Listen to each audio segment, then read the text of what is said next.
Good morning. இன்னைக்கு சங்குப்பூல tea போட போகிறேன். அதுக்கு 2 கப் அளவு தண்ணி ஊற்றிக்கிட்டு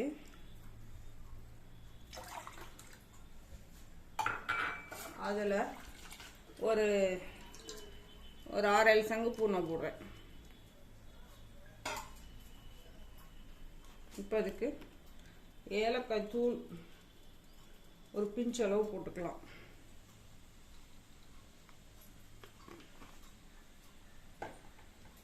அப்புறம் சுவைக்காக சர்க்கரை வேணாலும் போட்டுக்கலாம், இல்லாட்டி வெல்லம் நாட்டு சர்க்கரை வேணாலும் போட்டுக்கலாம்.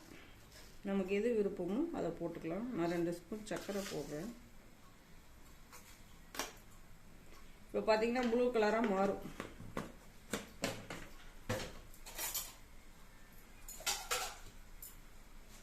அது கொதிக்கும் போது கலர் மாறும்.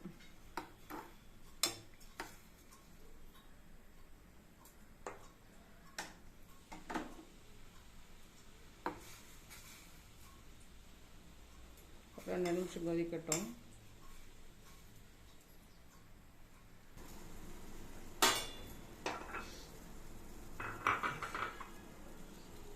இப்போ இதில் இருக்கிற நிறம்லாம் தண்ணியில் இறங்கிடுச்சு. இப்போ நம்ம ஆஃப் பண்ணிட்டு வடிகட்டிக்கலாம்.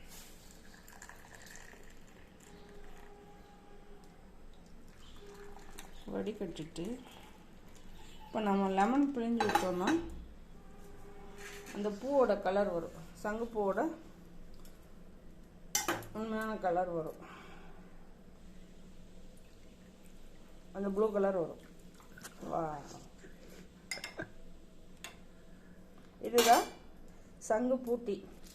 இது ரொம்ப நன்மை பயக்கக்கூடியது. டயபெட்டிக் பேஷண்ட் எடுத்துக்கிட்டாங்கன்னா சுகர் லெவல் கண்ட்ரோல் ஆகும். நீங்களும் இது மாதிரி செய்து நலமான இந்த டீயை போட்டு